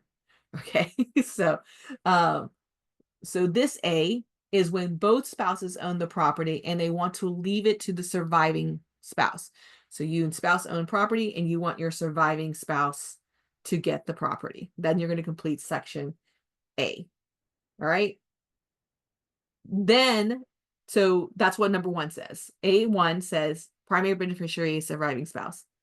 A2 is listing the alternate beneficiary, and this is going to inherit the property when both spouses pass, right? So this is what's happening. It's like, so this would be pretty typical when it's spouse and children are the children of both spouses, right? So this would be a typical thing. Not, again, we're not saying, individual plans. I'm not saying to do this. I'm just saying that this would be a typical type of thing where you're married to your spouse, you and your spouse, all your children are the same children. There's no children from previous relationships or either one of you. And so it's like, okay, spouse is going to inherit the property upon the passing of the surviving spouse. Now the property is going to go to these alternate beneficiaries, which may or may not be your children, right? And so then you're going to list that, and then they're going to inherit the property equally. If you have more than 2 beneficiaries, you're going to add pages to it. Okay, but they, again, inherit equally. If there's 2, 50%. There's 1, 100%, 3, a third each. Right, so that's going to be section A. Section B is when one spouse owns the property and wants to leave it to the surviving spouse. So section A, you both own the property. It's community property or joint ownership. Section B is you are married, but you own the property. It's separate property, right? So you're not going to pick A if you're single and you own or if you're married and you own your property separately. You're going to pick B, right? And so B, you're going to name your spouse as the primary beneficiary, right? So that's what B1 is. You're going to name your spouse. All right. But here's a key thing. Under A, the children inherit, or the alternate beneficiaries inherit on the passing of the surviving spouse. That is not what happens in B. In B, the spouse is the heir. The only time that the alternate beneficiaries inherit the property is if the spouse predeceases. So in this case, the property is going to go to the surviving spouse, but only if the spouse passes before the property owner, then it will go to the alternate beneficiaries. So if you want the property to ultimately go to the children, you're not going to pick B, because B will make it that the property ultimately goes to the spouse and their heir, not the children. So that's what B is. That's you own the property by yourself. All right. So this gets complicated. Please don't complete all of them. Remember, you're picking A or B. Okay. For both A and B, we're going to get to C in a minute because C gets complicated. So for both A and B, beyond the alternate beneficiary. So what happens if the alternate beneficiary, we now have gotten to the alternate beneficiary, who's going to inherit the property when things happen to the alternate beneficiary, right? And so if it's a child or a sibling, then you're going to make a decision, right? It's like, I want that, if that child should pass before I do A, 3A would be that it's going to go to that child's heirs, right? That's what it's going to be. So if you pick A, 3A, you have 2 children, 1 child passes, they have 2 children. That 50% that was going to go to the child that passed goes to their 2 children equally, right? So that's what happens when you pick A. If you pick B, you're saying no. You're going to say, no one else. I don't want it to go to the deceased child's heirs. I want it to go to the surviving alternate beneficiary. So if you pick 2, you have 2 children listed, 1 passed, even though they have children, it's going to go 100% to the surviving beneficiary. So that's what B does. Okay. And then if there is no surviving beneficiary, so both of them, you listed 2 children, sadly, both children have passed, even though they have children, you're saying if you pick B, no one else gets the property. And now it's going to pass according to your will, which is, again, why you always need a will, right? It's going to be like the transfer on death deed never existed. Okay. All right. So that is for A and B. You're going to complete the 1, 2, and then you're going to have a 3, and the 3 looks exactly the same for A and B. All right. Remember, we're still in the choose one, A, B, or C. Now we're in C. C is everything else. If A doesn't apply to you, you're not married, or you don't want it to go to your surviving spouse and then your children. B doesn't apply to you, you're married, but it's your separate property and you don't want it to go to your spouse, etc. Then you're going to pick C. So now you're going to pick this C. So this is everyone else, but your spouse is not a primary beneficiary. You can make them a primary beneficiary in this case, but they are not. It's not the default. The default for spouse is going to only be A and B. So under C, you're going to list who it's going to be, who are going to be your primary beneficiaries, right? And it's going to be, you can pick up to 2. If you want more than that, then you're going to add a separate page. Then you're going to list your alternate beneficiaries, right? And so again, alternate beneficiaries only inherit if the primary beneficiaries pass before the, and they don't inherit. So that's what it's going to be. Okay. Oop. Now, if you have selected C, then you must complete all of A, B, and C under that C, right? So we've picked either A or B or C. If you picked A, you're done. If you pick B, you're done. And you're going to do the 1, 2, and 3 under each of those. If you pick C, now there's another set of A, B's, and C's under that. And you must pick one for each of those, because each one of them is going to build off of a situation that exists from before. If A exists, and then B exists, and then C exists, right? Like, we're trying to avoid having to go through a probate process. That's kind of what's happening here. We're not trying to think about what do you want to happen in each of these situations. All right. So we're going to pick A if at least one primary beneficiary survives me. So that's A. So you've list. So for all purposes, now we're going to assume 2. Bob and Susie are inheriting the property at the first level. All right. So Bob and Susie. So Bob and Susie are your primary beneficiary. What happens if either Bob or Susie passes away before the testator does, before the person passing on the property, right? If you choose A, it will pass to their children. So if Susie should be deceased, her children will inherit the property. Her children will get the 50% that belong to her. So that is what happens there, right? And then Bob gets his 50%. That's if you choose A. Sounds familiar, right? It's the same. It's the same thing as under the 3 that I just talked about. Then B, no one else. If Susie doesn't survive, doesn't matter that she has children, Bob is going to get 100% of the property. Okay. So no one else. Okay. Now, so that's A. Then there's B. You still have to do this. I know it seems like, wait, does this really apply? Yes, it does. You still need to do B, the CB. What if no primary beneficiary survives me, right? So Susie and Bob have been listed as the primary beneficiary. So if you pick A, under A, Susie pass, 50-50. You pick B, Susie passes, 100% to Bob. We're done. That's it. It stops there. There's no situation there because Bob has survived. He gets 100% of the property. Or it's 50-50. We're done. What happens if both Susie and Bob should pass before? That's what section B is, right? Now it becomes a who gets that. If you pick A, just like the other A's, their heirs get their half. Susie has 2 children. Those 2 grandchildren get her 50%. Bob has 1 child.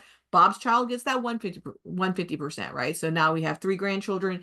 2 of them are going to get a 25%. One's going to get 50% because they're going to get their parents' share of the property. That is what A is saying, hey, if that doesn't happen, then it's going to go to their heirs. B is your alternate beneficiary. So I'm going to go backwards now, right? So if you see, I'm not pointing at it like you can see me pointing at it, but you can see under C, there's the primary beneficiaries where you're going to list Bob and Susie, right? Now, if you go back down, you'll see under B that if Bob and Susie should not pass and you pick BA, their children will inherit. But under 2, you have your alternate beneficiaries. This is where you're going to put Nathan and Joanna. I've got new people now. Nathan and Joanna are now your alternate beneficiaries. If you were to choose BB, then you're saying, does not matter that Susie and Bob have children. If both of them should decease me, then I wanted to go to Nathan and Joanna. That's what choosing BB means. All right. So that's what that is. I know that's why I say go watch the recording. All right. This is Zoom. Oh yeah. So it's what happened if it doesn't let you go inside? Okay. All right. So now we're going to the next section for C. You still have to do all of these, right? So now what happens if Nathan and Joanna don't survive, right? Then what are you going to choose there? So, right. So A, we assume at least one person survives of my primary. B, we assume both don't survive. Both of my primaries don't survive, or all of my primaries don't survive. Who do we want to go to that? And then C is if the alternates don't survive. So by the way, though, if the primary should pass, even if you pick A, right, if both Bob and Susie had no children, then it's going to go to the alternates because there's no heirs, right? So then C is what happens if Nathan and Joanna don't survive. One or both don't survive. And that's where it's going to be. If you choose A, you want Nathan's children to get their heir, Joanna's get their share. And if both, and then C, that final one, no one else. If there's no survivors, then this transfer on death deed never existed. So you do have to do all 3 because we got a plan for all of these scenarios. Because remember, lawyers are kind of like bad news Jesse. We're trying to solve problems before they happen. These are problems that happen. So that is what those sections are. You just got to read through it carefully. It tells you exactly what each of them does. But again, if you have questions about it, please seek out counsel because, once these are filed, you have to change them. You have to affirmatively do something to revoke them in order to be able to make that correction. Okay. All right. I do see the questions. I will get to them when I'm done going through the forms. Just FYI, everyone. All right. So what to do next? So with a notary present, you're going to sign the TODD with the co-owner if applicable, right? So if you pick section A, right, surviving spouse, both owners are going to sign the property. And then the notary will sign and affix the notary seal. Typically, a lot of notaries will sign transfer on death deeds. I haven't heard of anyone not choosing to do it. But if you're going to go and work with somebody who can sign a will, because again, everyone needs a will, you might as well go ahead and get the same notary, do your transfer on debt deed at the same time. And then you got all your bases covered. You must record the TOD. What does that mean? You must file it. You must actually send it to the county clerk's office where you are residing and file it. There is a cost associated with that, in depending on how many pages that transfer on death deed. In Harris County, you're probably looking between $30 to $40 for filing, but it does depend on the county where you reside. Don't ask me how much it is in, Polk County. It could be a completely different price there. But you must file it. It is not valid unless it is filed. So just be aware of that. Once it's recorded, the clerk will return the TOD back to you. So you'll have a recorded copy with the stamp on it saying when it was recorded, and then you're going to keep it in a safe space along with your will and other advanced planning documents. Remember, I've said this a couple of times that a TOD is going to take priority over a will. And so if you change your mind, you must do something. You must actually take some action with the TOD. You must either do a new TOD to revoke that. Effectively, when you file a new TOD, that automatically revokes an older TOD. Just like if you sell the house, it automatically revokes the TOD. So you either need to do that, or if you want the property to pass according to your will instead, because again, that TOD's going to take priority over a will. If you wanted to go according to your will instead, then you're going to want to be sure that you file a revocation, an actual revocation that also needs to get filed. And so some people will make some decisions about whether or not they want to go with a TOD versus a will or things along that lines. I'm going to let you know, though, that there are times where TOD is not where you want to go, right? Just the same thing when I'm talking about using those simple wills, where you got to take into account those individual dynamics. That applies to the TOD too. Who's inheriting the property? Is there debt we need to be considering about? Do we have to worry about benefits? Like, are there minors that are going to be inheriting the property? All of those factors are going to impact whether or not you should use a TOD as well. And so you want to be sure that you're taking that into account. Don't use these documents blindly. Don't force your estate into a form. Use the document that's right for your estate and what your needs are. And so just because I told you this is an option and you're like, if your primary concern is to avoid probate, again, a property drafted, well-executed, properly executed will is going to make that probate process easier. And in fact, depending on your situation, that might be the thing that is the least expensive process, the least problematic than doing something that isn't the right thing to do. So to the best of my ability, I am going to encourage you, if you can seek out counsel to be sure that your documents work for you and do what you need them to do for you, rather than trying to do something just because it's easy. We may create problems for your heirs down the line. Okay, so all right, I'm going to go back and answer a couple of these questions that I see. The harder one is the as it relates to there's scams out there, right? People are stealing property via deeds, and that is something that is unfortunately happening. There's a lot of things that you need to kind of be mindful of. Don't ignore letters, don't ignore emails that look like they're suspicious. I mean, most times government officials will write you, will send you a letter about things, but you want to take those seriously if you see something that looks out of place, right? And the scams just kind of get worse as they go. But yes, properties can get stolen not pretty easily. I mean, but they do happen, right? So you do want to be vigilant along that lines. This is public record, right? But not everyone can have public access to it, right? So in order for me to get access to public records, I'm an attorney. I have to submit my bar number and things along that lines, but you can go down to the courthouse and request copies of public records in that way. But a lot of this information is available pretty easily on the website. And a lot of the things that you need to do to protect yourself is just to be vigilant about what's going on, right? Like every so often, if all of a sudden you notice that you didn't get a property tax bill, that's a clue. Right. Like that something's going on with your property, that you are expecting a property tax bill and you didn't get. Be careful of who you give power of attorneys to. We're going to talk about other forms in a minute, but I do talk about, again, like when you give those power of attorneys for people who are able to do things like that, those are ways to ensure that you can do, don't sign things blindly. Never sign anything blindly. You want to be sure that you're reading it. If you're not sure what you're reading, go seek out an attorney. And anyone who's telling you, it's a super red flag that when you say, I want to talk to an attorney about this before I sign it, and then they're like, well, you don't really need to, don't you trust me? That's a super red flag. Don't trust that. So it's, but unfortunately, I don't have strong answers for that. But to answer your question, yes, a lot of this information is public. It doesn't necessarily mean it's easy to get, but it doesn't mean it's impossible to get. But you got to just be vigilant of things that look suspicious and follow up with them as soon as you can. The other question was about how do you get your legal description? You should have a copy of your own warranty deed from when you purchased your property. You can pretty legitimately use the description that's in that warranty deed that you had to be able to do that. Now, if you got your property not through a sale, like you inherited it and came in by a deed, a gift deed or quitclaim deed or things along that line, that property deed description probably is not sufficient.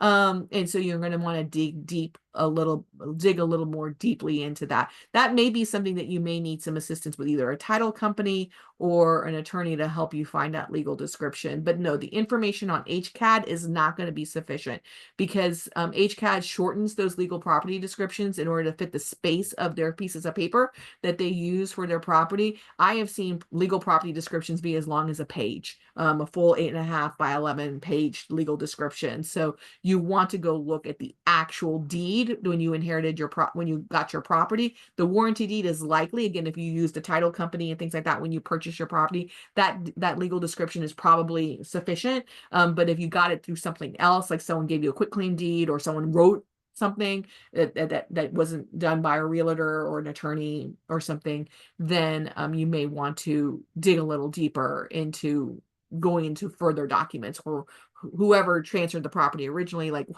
do they have a warranty deed, and then kind of go backwards to try to correct the deed. Jesse, do you happen to have a copy of what the full legal description looks like, or do we want me to go online real quick to see if I can find one so that people can know the difference, like what they see on a tax bill versus what's actually kind of required, or an example of what's. I don't have one that I can pull up real quickly. Okay.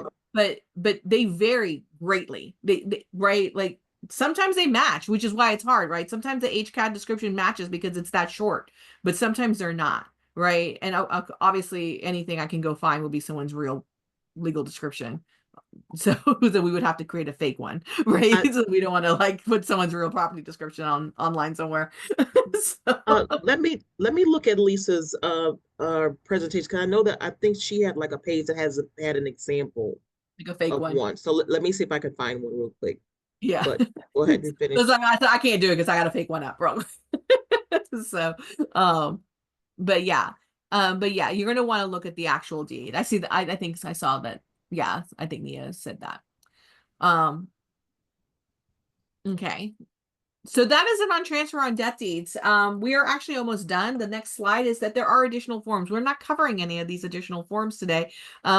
Please go back and watch that video from last month, or come to the one next month, because I alternate every other month. But there are some additional forms that are part of the estate planning. A will and a transfer on death deed are not it. That's not the end of the game.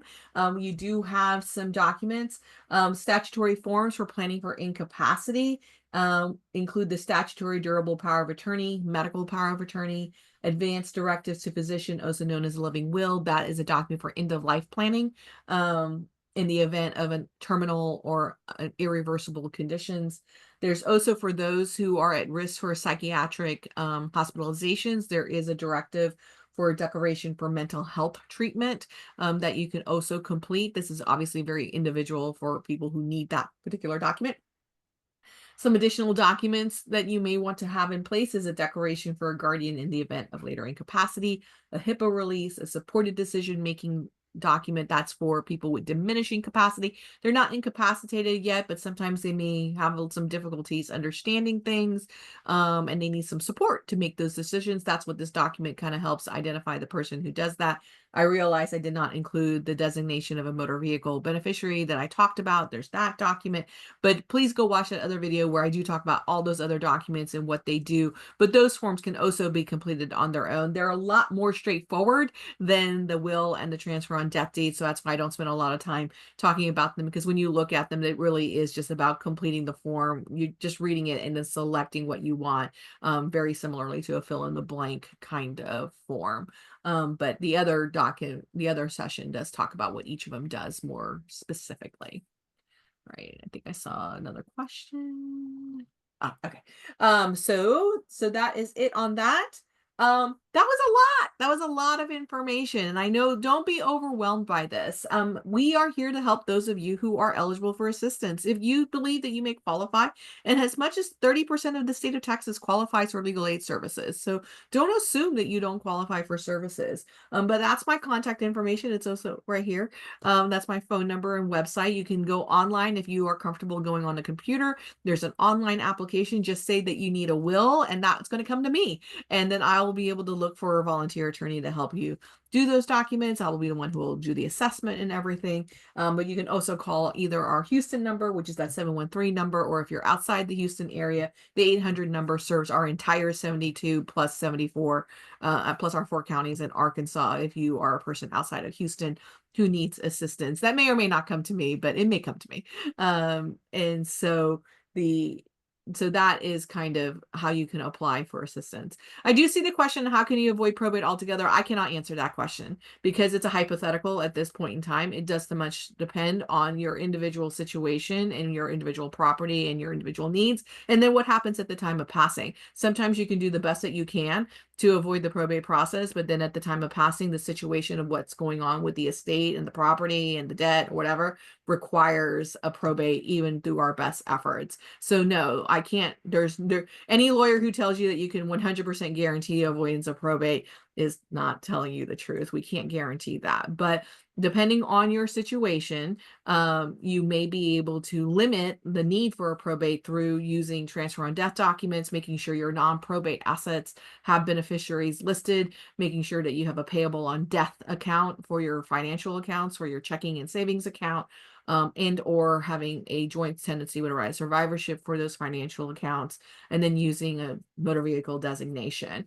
But no matter what, regardless of what I said, you still need to have a well-drafted, properly executed will in order to minimize the impact that a probate may be if a probate is required. In terms of recommendations to beneficiaries living in another state, it doesn't really matter beneficiaries can live in other states and they can inherit, right?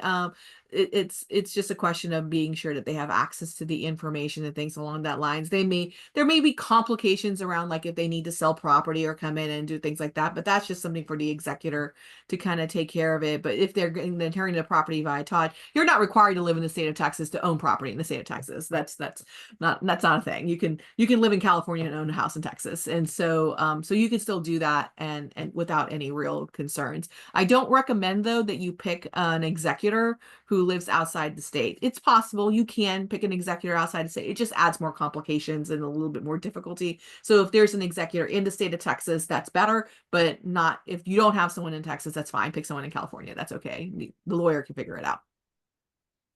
Okay. There were a My couple cartoon, of we got other. to my cartoon and questions.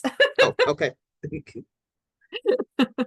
I like always not funny, but we have plenty of time for questions. So if people have questions, but I didn't change to my summer slide yet. You get my summer slide in June, but it's May. There's still snow some places in the up north of us, but it says Mr. Frosty, it's March, time to talk estate planning.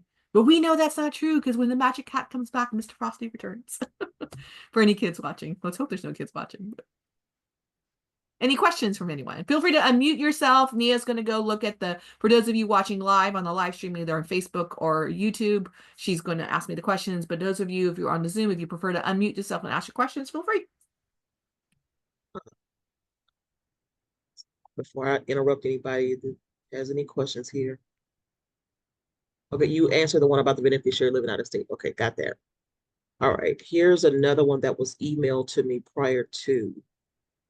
My interest is knowing how to set up my home how to set my home up so that there are no back taxes for my survivors. Since I pay no taxes, I am tax exempt. That's a little bit outside the scope. However, um, The scope. There's the unfortunately, I don't think I can answer that question the way that they want me to be able to answer that question because I need more information because it does depend. It kind of depends on what's going on. But typically, and Nia, you can probably answer this question probably better than I can, quickly anyways. The taxes are still going to get owed, right? If it's a deferment, the taxes are going to get owed. If it's an exemption, then there's no taxes owed, right? So we would need to know if it actually is an exemption versus a deferment. deferment. That's the biggest thing that we talk about in the property tax workshop, is to know the difference between the exemptions and the deferrals. So if it's deferred, the property taxes will be owed 180 days, no later than 180 days after the person passes. If it's an exemption, the taxes are not owed. They don't pay that money back. So if you are exempt from property taxes, then they will still be exempt up until the time you pass.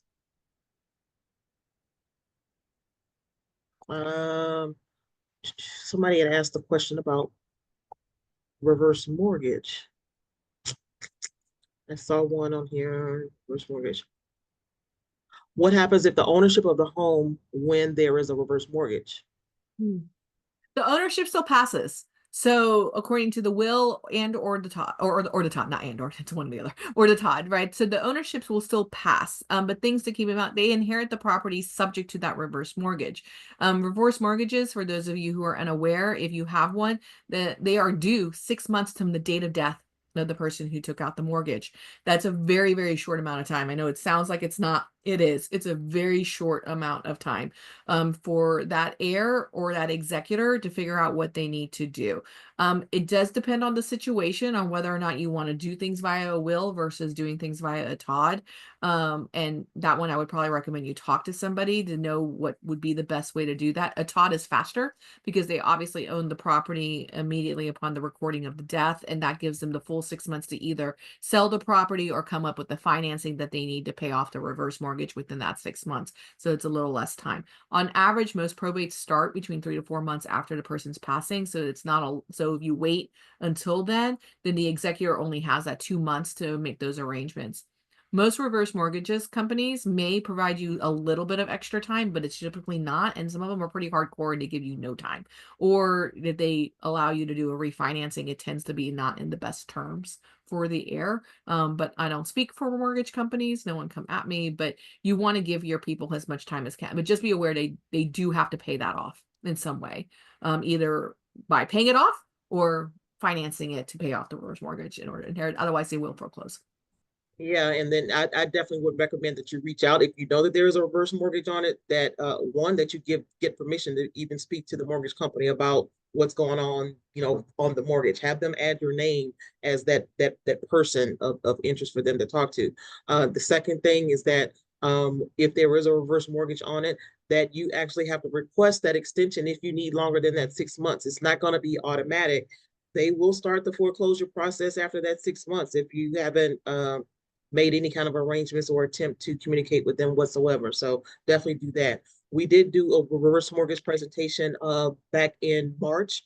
That is going to be available on the Amos Houston YouTube channel. So I will include the link for the YouTube page for you guys to go back and watch that if you needed more specific questions. That presentation was done by a reverse mortgage, or what they call HECM uh, counselor.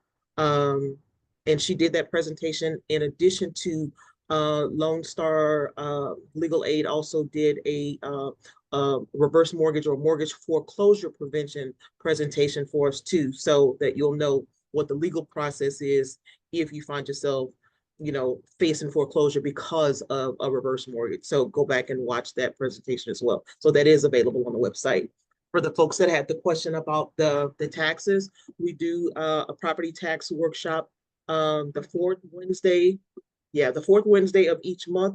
However, because the protest tax deadline is coming up on May the 15th. We're going to be doing our presentation on May the 14th. So if you have additional questions or want more information about the property taxes and how the deferrals versus the exemptions actually work, then come back and watch that presentation on May the 14th. But the previous workshops about property taxes is also available on the Amos YouTube channel that you can go back and watch as well. So, and I will be providing that. The link that I put into the chat for you guys about the transfer on death deed available on the Texas Law Help website. That link will be included in the email that I send out to everybody that have registered for this presentation. So the recording will also be included. So if you guys want to go back and watch it and kind of take a look, a copy of the transfer on death deed toolkit will be made available along with the link for the will form that Jesse went over will be included there as well. So if you want to kind of look at it and follow along with the presentation, then definitely go back and kind of view and watch at the same time as you're looking over those documents. So sometimes it's a little bit confusing if you're trying to look at the documents and then listen to at the same time. So I send them afterwards. So that way you can go back and look and actually have a physical copy in front of you or have something in front of you to actually look at. So I wanted you guys to focus on what she was actually saying versus trying to write those kind of notes and then listen at the same time. It does get a little bit confusing trying to flip through all those pages, but just know that I will be sending out a copy of that for you guys to look at as well. So those were the main two questions that were emailed, and I don't see anything on the social media pages. So I do believe that is it.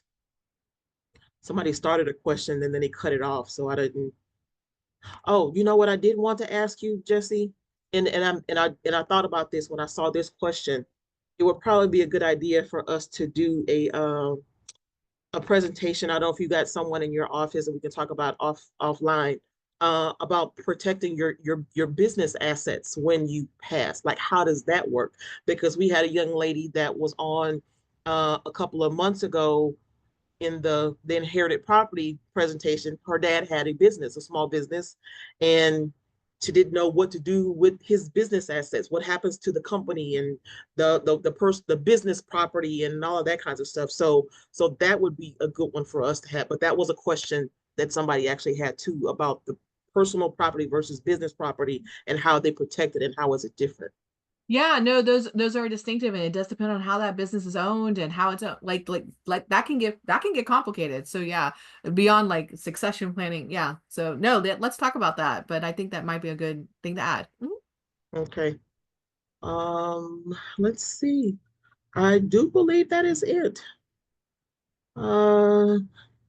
It's early for those of you who we get Okay, people you're welcome, Miss I Cheryl. normally go right to the 2 hours, so we're early. I'm giving you 15 minutes back, everyone. Yeah, that's a rarity. Well, that's because it's not as intense as the other one or as much detail as the other one. So yeah, we finished a little bit early. Again, we alternate between this one and the legal advance planning and why do you need it? That's kind of like the part one. This will be the part two. Part three will be next Thursday, the second Thursday of each month, about inherited property, what happens after someone passes, what that probate process is actually like, and how to address those concerns if there are deferred property taxes. If you do have to pay that bill, what's those payment options like and how to avoid that foreclosure and all of that kinds of stuff. So we do talk about that next Thursday. So definitely want to join in for that session as well. And we had to divide these things up because when we only used to do this one presentation about, the wills and estate plan, and then it kind of led over to others and others and others only because of the feedback that we received from you guys. So at the end of this presentation, there will be a link kind of asking, would you think, how, was there more information that you needed? Are there other questions that you have? Are there other presentations that you want? Please provide us with your feedback so that we'll know how to plan ahead moving forward as far as what it is that we need to bring to the community or let you guys know about. So if there are other pertinent issues or something that's facing you guys' community, then please reach out to us and let us know. So again, so that we'll know how to plan or what to provide.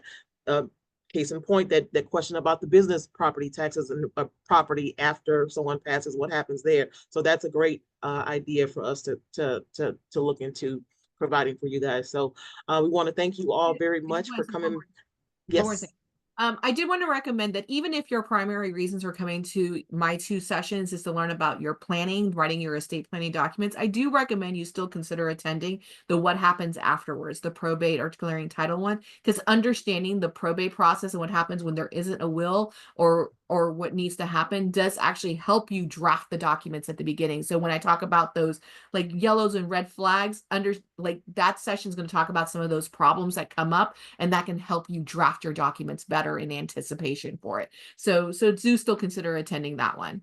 Okay. All In, right. in, But a, otherwise, in addition to talking about having the conversation, people just really kind of need to get back to having conversations about this kind of thing. And we know that a lot of folks in a lot of those communities just don't want to talk about it, as if it's not going to happen. It's inevitable. It's going to happen to everybody. So we just kind of trying to, take some preemptive measures to I'm not gonna say lessen the blow, but make it as easy as possible for your heirs moving forward, so that they're not trying to grieve and then still try to handle all of that stuff all at the same time, because it's very cumbersome, it's very stressful, it's very time consuming to try to figure this kinds of stuff out after someone has actually passed. So the idea or the thought process behind this is also to make sure that you plan ahead and make it as simple as possible and protect the assets that you guys have and what you've built, what you've already worked for, to make sure that it does get passed along, so that it is not lost, and is protected, and your family is secure. So with that being said, thank y'all very much. I will get off my soapbox about this too. So thank y'all very much for joining us this afternoon. We do hope that you did find the information to be beneficial. Again, please provide us with your feedback and let us know if you guys got what you needed. So if there's any additional questions, the contact information for myself will be sent out to you guys as well, along with how to apply for the services with Lone Star Legal Aid. The link will be provided on the email that I send out. So we want to thank y'all very much. And hopefully we'll see you guys next Thursday for the inherited property presentation and what happens after the probate process. So thank y'all very much. You all have a wonderful day. Take care of yourselves and stay safe. And we will see y'all next time.